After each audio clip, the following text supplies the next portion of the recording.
Emmanuel Maossi pour la première communication. Sous vos applaudissements. Allez, pour encourager. Voilà, notre conférence se base sur ce livre. Georgette Claquette. Elle a écrit le livre et il a mis la grâce d'être femme. Alors on s'est demandé, mais qu'est-ce qu'elle a compris pour parler de grâce d'être femme? Nous aussi on va regarder et on a lu et on a trouvé un trésor. Et c'est ce trésor-là que nous voulons partager avec vous. Mon père, vous avez la parole. Merci Madame Jennifer John. Merci à l'Auguste Assemblée.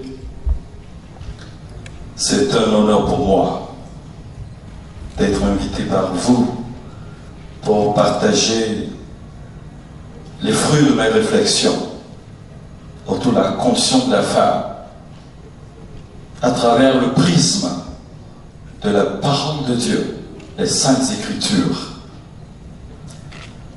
Je suis très heureux et je voudrais vous remercier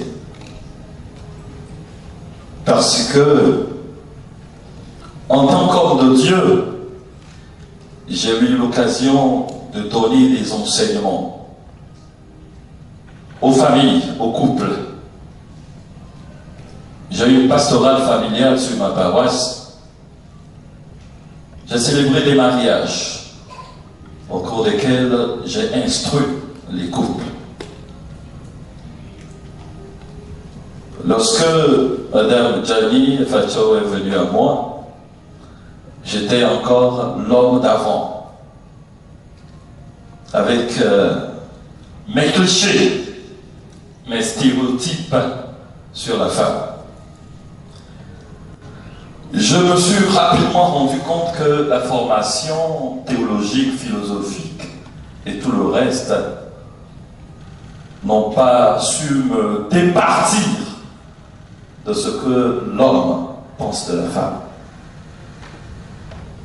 J'étais donc cet homme-là, comme tous les autres ici, phallocrate, considérant la femme comme, eh bien, cette aide-là dans le concept d'infériorité, jusqu'à ce que cette occasion me soit offerte de relire la parole de Dieu autrement. La parole de Dieu, je la lisais, je la connaissais. Mais avec cette occasion, cette chance, cette opportunité, j'ai lu la parole de Dieu différemment. Différemment. J'ai commencé par découvrir les femmes autrement. Est-ce que j'ai compris d'abord, pour les femmes, il ne s'agit pas de dire elles sont belles, elles sont ceci. Il faut simplement le dire que les femmes sont, dans le sens ontologique du terme, essentis. Elles sont. Et elles doivent être conscientes de cela. Elles sont. Le monde se verse souvent, se donne souvent aux flatteries. Et beaucoup de femmes se laissent aller à ce jeu. Elles aiment la flatterie. Et lorsque souvent les hommes soutiennent les femmes, c'est qu'ils ont quelque part leur intérêt en jeu. Il faut les soutenir parce qu'on attend un retour. Ils ne sont pas souvent sincères dans cet engagement. Alors les femmes doivent se dire tout simplement que ce qui fait leur qualité, c'est de prendre conscience qu'elles sont. Et quand je dis elles sont, ça veut dire qu'elles participent pleinement, avec égalité, à tout ce que nous avons à entreprendre ici-bas sur terre. Je pris la Bible et j'ai commencé par lire la création.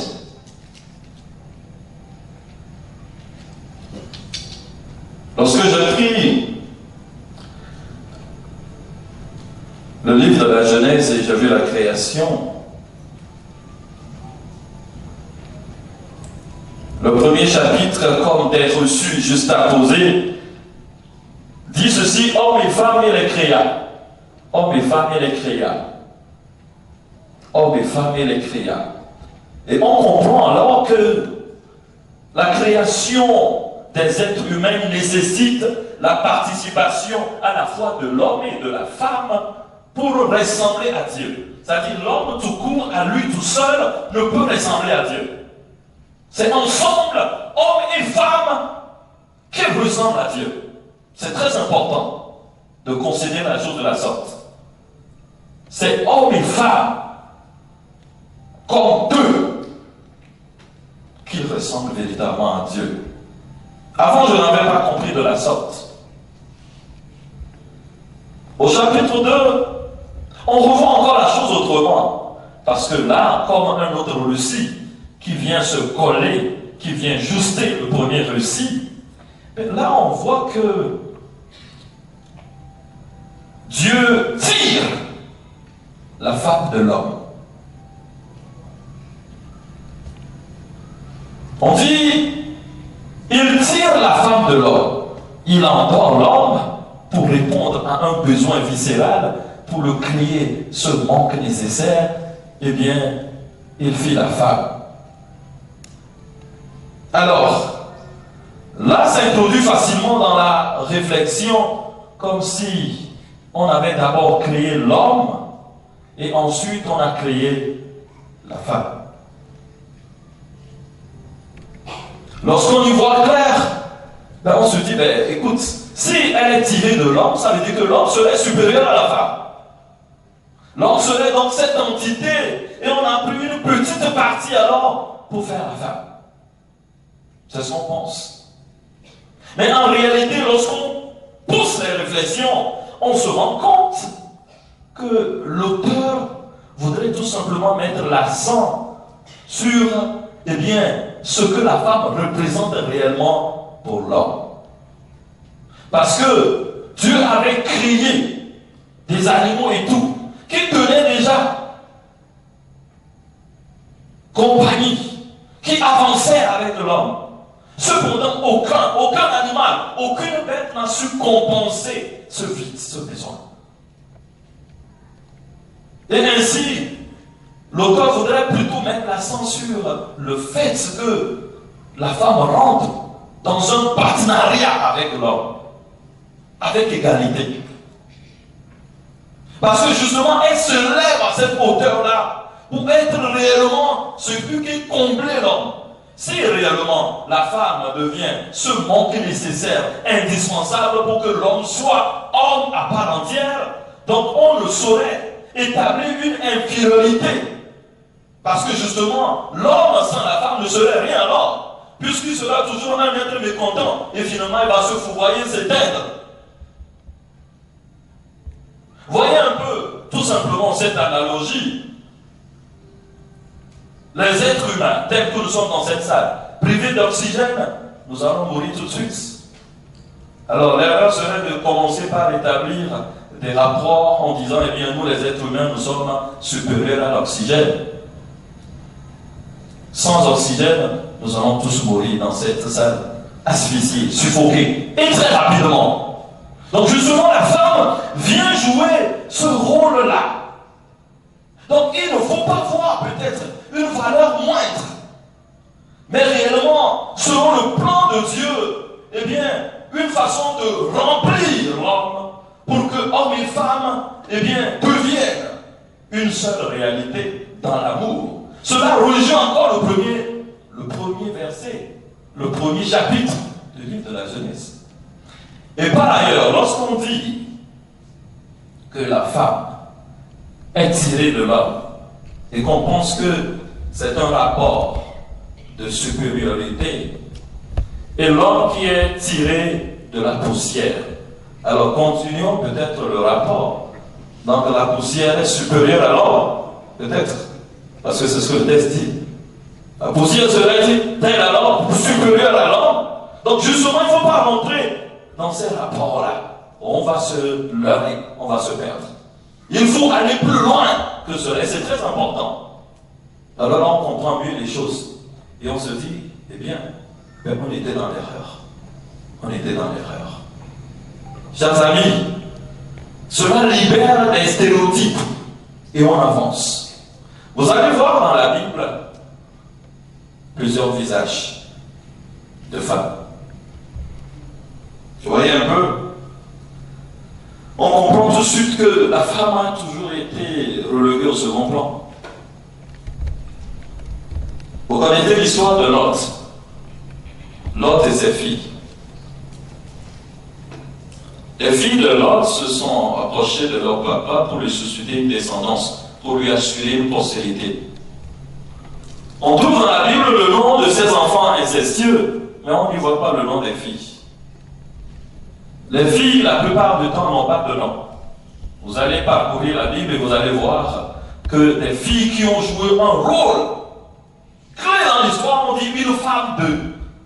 Vous allez voir par exemple en 2 Samuel 20, une femme de Tekoua, une femme d'ici, et on ne donne pas le nom. On n'y trouve que le nom de certaines dames de renom que j'aimerais bien appeler des matriarches qui n'ont rien à envier aux patriarches. Ces femmes qui ont joué un grand rôle.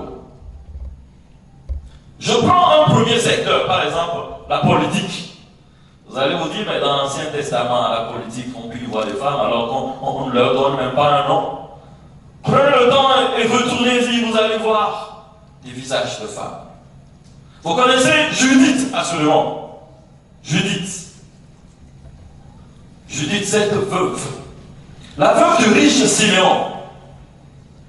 Lorsque la ville était assiégée, vous connaissez Nabuchodonosor, ce grand roi syrien. Il se vantait de cette conquête. Il voulait élargir son influence.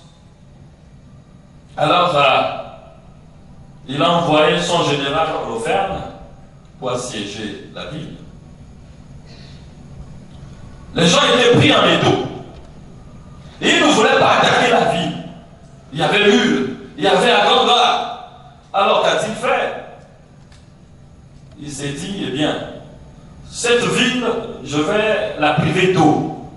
Lorsqu'ils seront assoiffés, puisque je vais bloquer les canalisations, eh bien, ils finiront par se rendre. On n'aura pas de guerre à faire. Le peuple a tenu, mais rapidement, la soif a eu raison d'eux. Et c'est une femme, tenez-vous bien, une veuve. Lorsque vous rentrez dans la fonction, la tradition vétéro-testamentaire, vous allez vous rendre compte, une femme, encore plus une veuve, ça ne veut rien dire. Elle n'a pas de droit. Une veuve. Et voilà, c'est une veuve qui prend la décision. Son initiative, eh bien, d'aller sauver son peuple. Elle a eu le courage d'aller. Les hommes, où étaient-ils? C'est Judith qui a été. Et elle a su séduire ce général. L'a entraîné dans l'ivresse et lui a coupé la tête. Voilà comment le peuple a été libéré.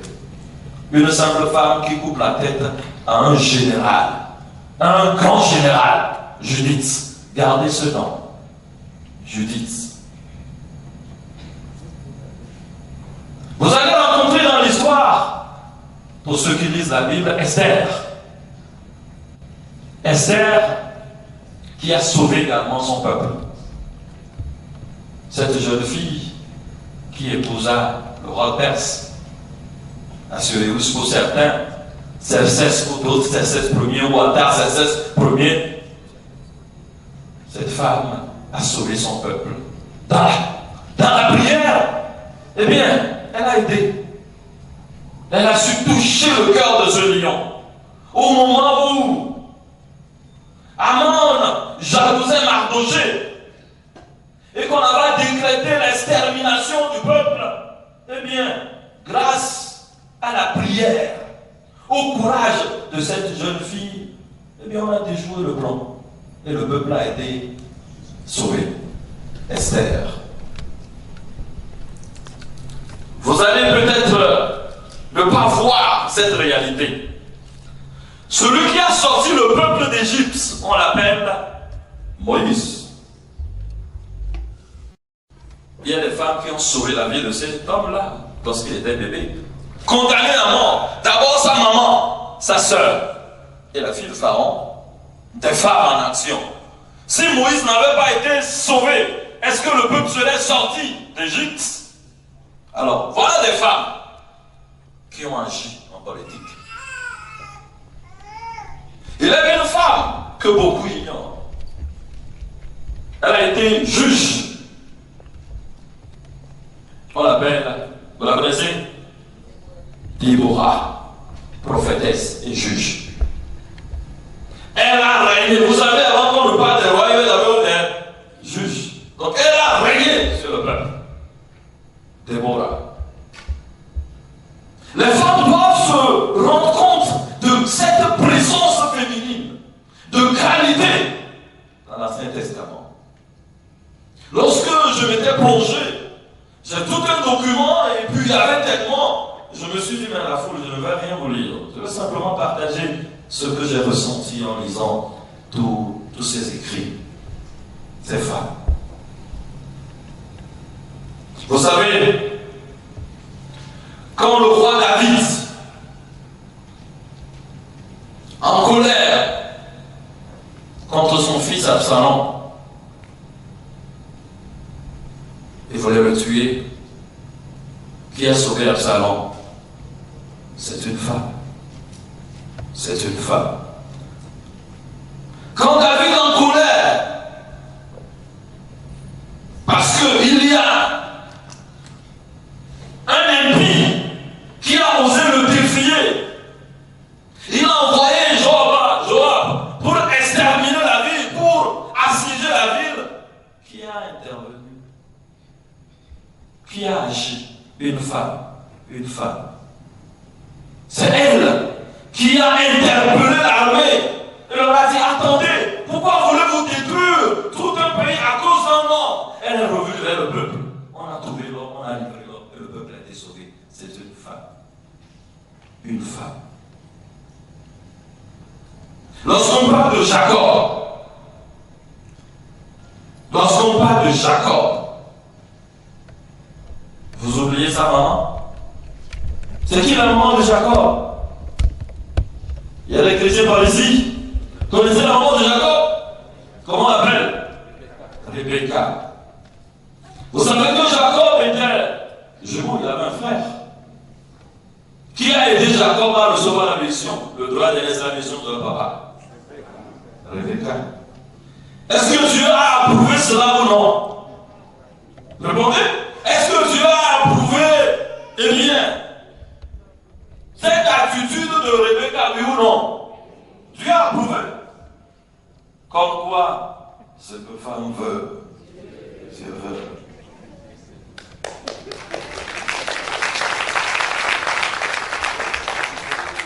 Parce que c'était une mère, elle connaissait ses enfants. Vous voyez les mamans sont merveilleuses. Un bon pour les mamans ici.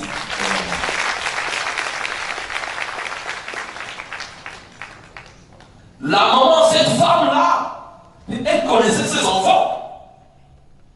Elle connaissait ses enfants. Et comme vous pouvez l'imaginer, Dieu aussi connaissait le cœur de cette... Et qui l'allait choisir? Bien que Esaü était l'aîné, Dieu a choisi l'autre, Jacob. Parce que Dieu, il sonde les cœurs et les reins. Et les femmes sont sensibles à la grâce. Les femmes sont sensibles à la grâce. Oui. Voilà des visages de femmes dans la Bible. Il y en a tellement qui ont agi. Mais, tenez-vous bien, bien-aimés, pour faire une telle lecture de la Bible et arriver à avoir cette interprétation des actions des femmes, il faut se libérer des carcans, eh bien, de ce monde patriarcal. Parce qu'il y a des traditions anciennes qui ont maintenu la mentalité des hommes étroite et penchée d'un côté. Voilà. Il faut alors être libéré par le Christ lui-même d'abord. Il faut accepter de se convertir. Parce que nous les hommes, il faut que nous nous convertissions. Il faut accepter de se convertir pour pouvoir lire la Bible autrement et découvrir les femmes telles qu'elles sont véritablement.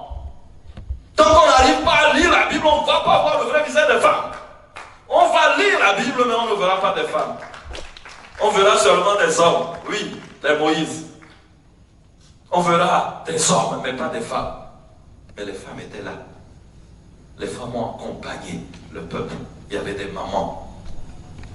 Vous connaissez l'histoire de Tamar? Connaissez l'histoire de Tamar? Judas avait 3 fils. L'aîné a épousé Tamar. Il est parti sans laisser de descendance. Alors, son petit frère, Onan. Vous connaissez Onan? Vous connaissez Onan? Vous savez même ce qu'on appelle l'onanisme? Vous connaissez ce qu'on appelle l'onanisme? Voilà ce que le Seigneur a interdit. Il a banni cela. Il a puni celui-là de mort. C'est la masturbation. Alors, cet homme-là, Onan, puisque selon la loi de Lévira, lorsque l'aîné meurt sans laisser de descendance, la femme revient au cadet pour susciter une descendance à l'aîné. Alors, cet homme, Onan, ne voulait pas susciter une descendance à son frère aîné. Alors, lorsqu'il allait vers la femme, il se retirait et versait la semence par terre. Dieu a puni cet homme. Il est mort. Alors, il restait le Benjamin. Le Benjamin étant trop jeune, eh bien, Judas a dit à sa bru, eh bien, vas-y d'abord, il n'y a pas de problème. Lorsque mon fils sera grand, reviens. La femme est partie. Et après, on a oublié la femme. Parce qu'on avait peur que quand elle va venir, eh bien, le Benjamin aussi risque de mourir. Parce que justement, on pense souvent que les femmes portent la poisse. Qu'elles vont détruire. Qu'elles vont ralentir la vue des choses. Qu'elles traînent. Qu'elles ne comprennent pas vite. Eh bien, Tamar s'est déguisée en prostituée pour aller rencontrer son beau-père. Et elle a fait un enfant à ce monsieur. Comme les filles de Lot ont fait, eh bien, des enfants à Lot. Le courage de la femme. Le courage de la femme. Le courage de la femme. Vous allez peut-être vous demander alors, eh bien, pourquoi ces femmes, ces héroïnes, ne sont pas aussi louées autant que cela dans la Bible? Justement, c'est la question qu'il faut se poser pour analyser le nœud du problème. Quelle est la source, l'origine de la crise? Là, lorsqu'on veut s'attaquer à une question aussi épineuse, aussi délicate, il faut se libérer de 2 choses. Il faut se libérer d'abord des vieilles traditions évangéliques qui canalisent la femme, qui diabolisent la femme, qui rétrogradent la femme, plus ou moins. Il faut d'abord se libérer, parce que nous sommes des contemporains, nous sommes là, et nous avons lu plein de choses. Vous savez, nous portons un jugement de valeur sur ce que nous voyons aujourd'hui à partir de ce que nous sommes, à partir de nos catégories de réflexion, les chaînes de nos pensées, ce que nous avons au fond de nous. Voilà. Tout cela, la perception, vous voyez, lorsqu'on voit, on prend et puis on juge à partir de ce que l'on a reçu d'abord. Voilà. On ne peut rien apprécier si on n'a pas, eh bien, les éléments qu'il faut pour juger quelque chose. Malheureusement, les éléments que nous avons reçus viennent de ce que nous avons lu. Ce qu'on nous a dit. Ce que papa faisait à la maison. La façon dont on traitait maman. La façon dont on traitait tes grandes sœurs. Toi, le garçon, tu deviens le prince. Et tout ce que l'imaginaire te laisse. L'imaginaire ambiant, tout ce qu'on te fait croire. Y compris les lectures. Donc cette vieille tradition évangélique que tu as probablement lue, qui a affublé la femme de ce manteau de l'impureté, parce que justement, la femme est considérée comme impure. Vous savez que dans la Bible, la femme est considérée comme impure. Parce que justement, c'est celle-là qui perd au moins du sang 1 fois par mois. Elle devra se purifier avant d'aller vers le Seigneur. Elle doit se purifier. Et vous savez, quand vous parcourez le livre de Lévitique également, que lorsque une femme met un garçon au monde, elle est impure pendant 7 jours, 1 semaine. Mais quand elle met une fille au monde, elle est impure pendant combien de jours? Le double, 14 jours, 2 semaines. Pourquoi? Pourquoi c'est un garçon, c'est une semaine? Pourquoi c'est une fille, c'est 2 semaines? On suppose que la femme est le siège de l'impureté. Il faut fuir la femme. Du moins, c'est ce qu'on essaie de nous faire croire. Et c'est ce qu'on lit dans la Bible. Quand on n'a pas ce qu'il faut pour apprécier réellement, eh bien on va grandir, on va rester comme tel. On sera homme de Dieu, on sera évêque, mais on va rester là, calé.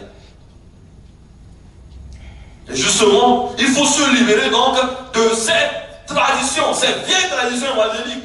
Et se libérer d'autres choses également que vous connaissez. Des courants modernes. L'influence des courants modernes. Tout ce que vous savez, le féminisme, le sexisme, la question du genre, l'émancipation au sens moderne du terme et tel qu'on dit. Tout ça, il faut se libérer de ces 2 extrêmes. Pour pouvoir avancer, il est important de se libérer de ces 2 extrêmes.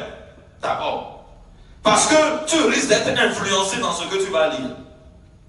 Parce que tu as reçu, a priori, tout ce qu'on te dit, tout comme Madame Gianni, enfin, qui parlait, je la regardais de haut. Ah ben oui, après tout, je suis le prêtre. Ah oui. Parce que justement, j'étais coincé par ce que j'avais reçu, ce qu'on m'a donné, ce qu'on m'a fait croire, ce que la formation philosophique comme théologique a fait de moi, plus ou moins. Et quand on se libère de ces 2 extrêmes, chers amis, alors on comprend mieux la chose, on remet en tête posée pour analyser réellement les choses. Après cela, on arrive à cette étape. Et pour vous aider à comprendre, je vais structurer la chose à 3 niveaux. Avant la chute, avant le péché d'Adam et Ève. Après la chute et le changement que l'avènement du Christ aurait apporté, que vous allez voir probablement avec un autre intervenant à la fin. D'abord, avant la chute, Genèse, chapitre 3. On dit que le diable est venu et il apparaît à la femme. Beaucoup de théologiens pensent que le fait que le diable ait pu s'adresser d'abord à la femme, c'est parce que la femme est la plus faible. Elle est faible. Et on établit alors un rapport d'infériorité. Elle est faible, elle est inférieure alors. C'est pourquoi le diable s'est adressé à la femme. Est-ce que c'est vrai? Dieu a créé le monde, il a dit, eh bien, il a vu tout ce qu'il a fait, il a dit que c'était bon. Nous sommes encore avant la tentation. Alors vous voulez dire que la femme serait déjà imparfaite avant la chute? C'est juste une analyse. Parce que ce n'est pas encore la chute. La tentation n'est pas un péché. Ce n'est pas encore après le péché. Nous sommes avant le péché. Alors comment pouvons-nous dire que la femme serait faible? Puisque Dieu même a dit que c'était bon. Et on ne peut pas parler de péché avant la chute. Et la période, le moment même de la tentation n'est pas encore un péché. Parce qu'elle peut encore triompher de la tentation. Alors comment pouvons-nous dire, eh bien, que le diable s'est approché de la femme pour la tenter parce qu'il a décelé qu'elle était faible? Vous voyez un peu l'aberration. Désolé, c'est ce qu'on nous a fait croire. Et souvent, nous trouvons cet argument judicieux. Nous le partageons. Fais attention, la femme est faible. C'est pourquoi elle a été tentée. C'est par elle que le mal, le péché est venu. Non, c'est une erreur. C'est une erreur. Parce que c'est une contradiction de ce que Dieu a fait. La création avant la chute. Alors tout bon théologien, tout chrétien devait comprendre que nous devons nous libérer de cette erreur d'analyse. Ce n'est pas le cas. Non, nullement. Vous voyez? Après le péché, la consommation, Dieu est venu. Il a interpellé l'homme. Il ne s'est pas arrêté là. Il a interpellé également la femme. Et individuellement, n'est-ce pas? Chacun a été interpellé. Et chacun a été puni.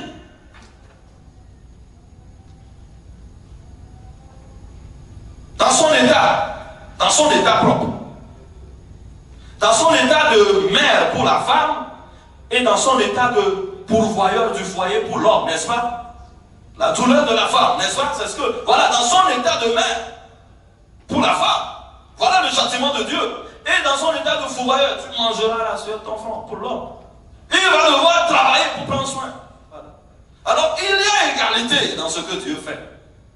On n'a pas laissé la femme parce qu'on dit elle est faible. Non, elle a été punie. C'est la même peine autant que pour l'homme. Alors on ne peut pas dire que, attention, la femme serait inférieure. La Bible ne dit pas cela. Il faut lire à fond et on comprend cela. Lorsqu'on continue, on va au verset 16 et 17 de ce chapitre 3. On lit facilement que l'homme te soumettra. Il te soumettra. Il y a beaucoup qui aiment cette partie-là, ce passage. Il te soumettra. Ton désir te poussera vers l'homme et il te soumettra. Les hommes sont contents quand ils disent ça, que la Bible a dit qu'il te soumettra. Ça veut dire que la femme doit se soumettre à l'homme. Est-ce que c'est vrai? Est-ce que le Seigneur serait en train d'établir un nouveau système de rapport? Un nouveau rapport pour, eh bien, le couple? Est-ce que le Seigneur serait en train d'initier une autre vision de la chose? Non, loin de là. Parce que justement, chers amis, c'est là où nous confondons les choses. Nous confondons, eh bien, la norme et le châtiment. La loi et la punition. Quand Dieu dit, il dit d'abord ne faites pas ceci, ne faites pas cela. Celui-ci doit être ceci, celui-ci doit être là. C'est une loi universelle. Maintenant, le reste, lorsque vous continuez la lecture, vous allez vous rendre compte que nous sommes, eh bien, dans la partie du châtiment. Alors, il te soumettra. Cette expression, eh bien, elle est punitive. C'est le châtiment et non la norme. Ce qui veut dire que ce n'est que l'exercice du châtiment. Lorsqu'on soumet, on bafoue, on punit une femme, on traite mal une femme, ce n'est que l'exercice du châtiment. Ce n'est pas l'ordre établi par Dieu. Ce n'est pas le dessein de Dieu. Lorsque on traite mal une femme, c'est parce que Dieu a voulu. Que c'est dans la Bible, non. C'est le châtiment, c'est l'exercice du châtiment. Et ce châtiment alors nous explique ce qui se passe dans le monde aujourd'hui. L'évolution de la mentalité de l'homme par rapport à la femme. C'est ce qui a tout changé. Après le péché, après la chute, les rapports ont changé. Vous allez voir rapidement les choses jusqu'au bas judaïsme. Vous allez voir, avant il n'y avait pas de voile, hein, Rebecca, tout ça, on ne parle jamais de voile. Le voile va rentrer dans l'affaire, et bien on va commencer par discriminer les femmes. Et puis rapidement, la polygamie va arriver. La polygamie va arriver. Voilà. Concubinage va arriver très rapidement. Voilà. C'est donc après le péché, après la chute, que nous voyons ce que nous vivons aujourd'hui.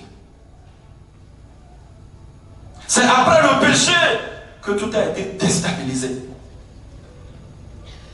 Et que comme quelque chose qui sommeillait déjà en l'homme s'est réveillé parce qu'il a dit c'est la femme que tu m'as donnée, eh bien, cela s'est réveillé pleinement. Et comme les femmes sont toujours victimes de traîtrise, de délaissement, comme Adam l'a fait, c'est elle la coupable, eh bien, nous vivons cette expérience-là maintenant quotidien. Si vous suivez bien, vous verrez que le mal est venu avec le péché. C'est le péché qui a changé les choses. Ce que nous endurons, ce que la femme endure aujourd'hui, eh bien, ce sont les conséquences de ce péché. Voilà pourquoi, lorsqu'on se rend compte que nous sommes en train de souffrir à cause des conséquences de ce péché, et que nous avons le bonheur de faire l'expérience du Christ, on se rend compte qu'on ne peut plus retourner en arrière. Nous avons été affranchis. Le Christ est venu pour cela. Vous aurez l'occasion d'écouter encore les évangiles où on va vous donner encore de plus amples explications et détails, mais comprenez que pour nous aujourd'hui, cela est caduque. Toute maltraitance, toute considération de la femme comme inférieure est caduque. Si tu le fais, ça veut dire que tu n'es pas chrétien. Tu es resté dans l'Ancien Testament après la chute. Si tu conçois encore les choses comme telles aujourd'hui, tu es resté dans l'Ancien Testament après la chute. c'est-à-dire les conséquences. Tu as embrigadé la femme dans les peines. Toi, tu te libères et tu punis la femme. Tu la maintiens là et tu la fais souffrir. Alors tu n'es pas chrétien. Est-ce qu'il y a des chrétiens ici? S'il y a des chrétiens ici, alors sachez que les femmes ne sont pas esclaves. Elles ont été affranchies. C'est le Christ qui fait cela. S'il y a des chrétiens ici, alors comprenez que cette ère-là est dépassée, est surannée. C'est le Seigneur qui règne. Et je suis apporté l'appel à la libération. Il est venu pour nous libérer du péché. Pourquoi vous faites baptiser? C'est par rapport au péché aussi d'Adam, n'est-ce pas? Alors pourquoi une femme baptisée va encore subir des maltraitances aujourd'hui? Une femme qui est affranchie. Chers amis, je vais laisser la place aux autres intervenants. Ça a été un plaisir pour moi de partager cette expérience merveilleuse à travers ce que j'ai lu dans la Bible. Que Dieu vous bénisse.